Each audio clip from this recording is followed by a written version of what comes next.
Hello and welcome to my review of Chloe Innocence by Chloe. This review is actually a request by one of my YouTube subscribers called Macaroni and Cheese. I just need to ask you, macaroni and cheese might seem like an obvious question. Is that your favourite food, maybe?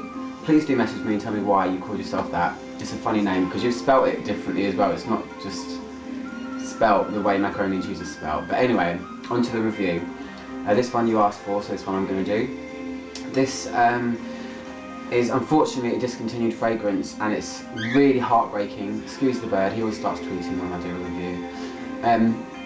It was released in 1995, and as I said, it's a floral green fragrance. I'd just like to say, if anyone ever is watching this, you know, if I ever get famous for any reason whatsoever, which I probably won't, but Chloe, please release this fragrance back onto the market.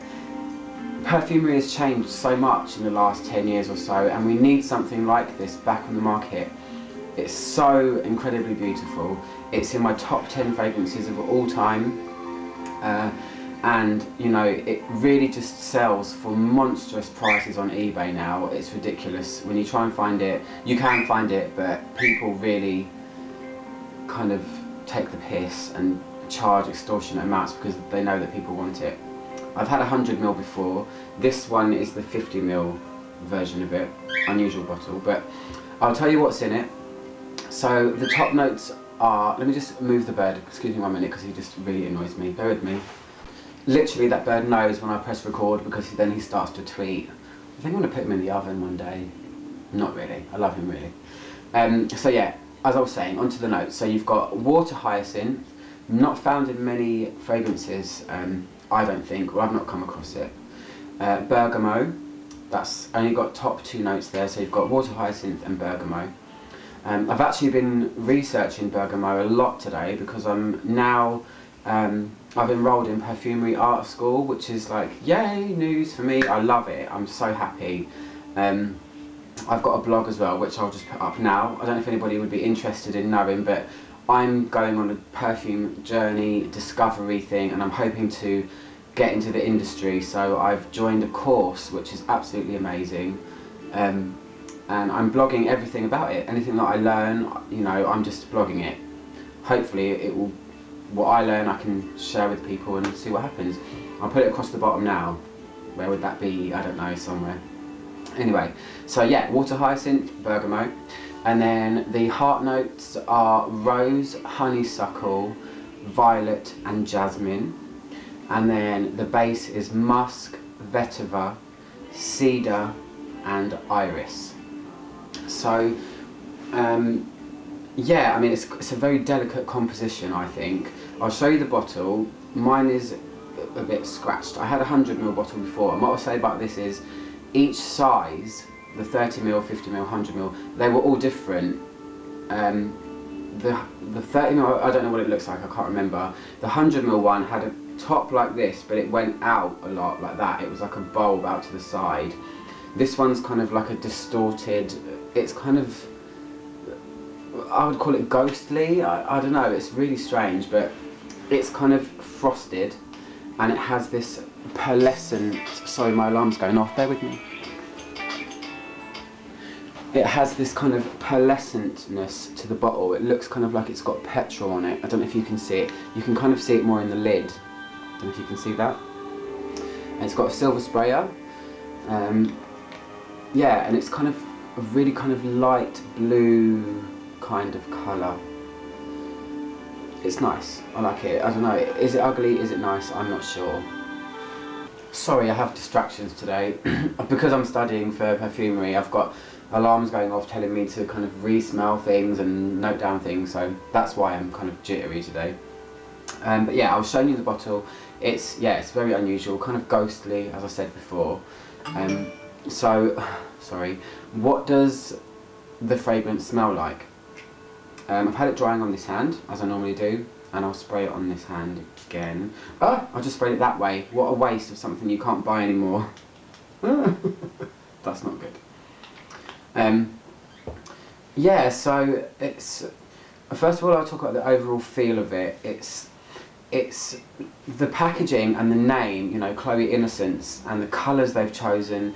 It really, you know, it really does fit exactly what this fragrance is. It's very ethereal smelling. It's light.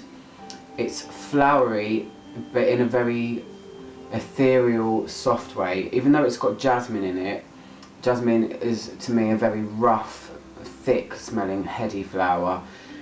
This has got a lot of delicacy to it. It's got violet and it's got iris in it, which give it a real kind of overall light powdery feel, but not powdery as in like baby powder. It's not a thick heavy powder. It's a very subtle, gentle powder paired together with kind of really beautiful light flowers. And I always think that it's very bridal. I mean, if I was a woman and getting married, I'd probably wear this on my wedding day. It just feels like that. It's very light and fresh as well, and it has such a kind of tinge of sweetness.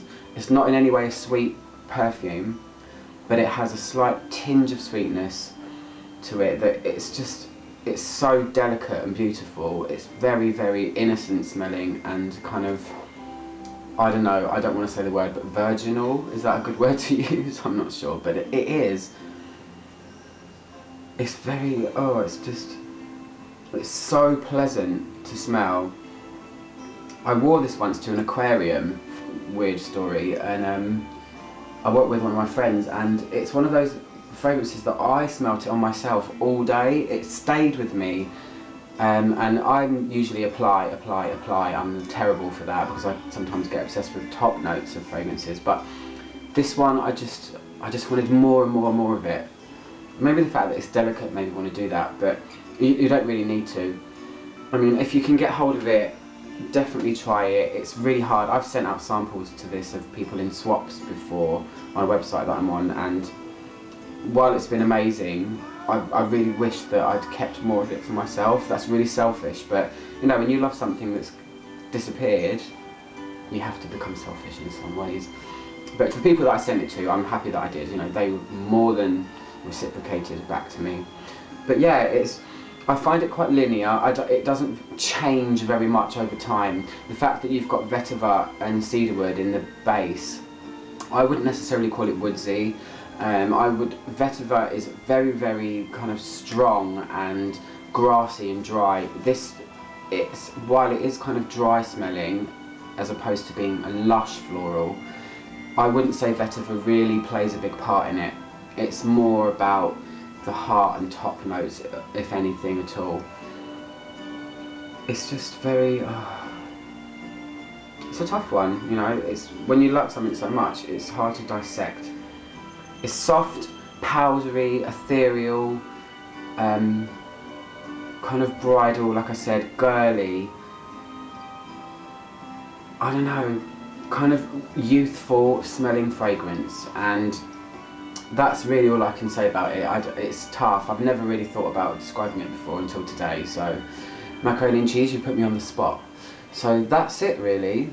Here's the strange, unusual bottle. Mine's got a bit of a scuff on it there. It is frosted, so it does rub against things. But yeah, this is put to the back, and it's a very spring-like fragrance. I wear this, I'm probably going to start wearing it when the sun starts to shine. So yeah, that's it. Hope you enjoyed my review. Sorry for the interruptions, and I'm just about to review Bulgari's Rose Essentielle for one of my Twitter followers called NKOTB UK Girl, New Kids on the Block, back to the 80s. Alright, I'll speak to you guys soon. Thanks, bye bye.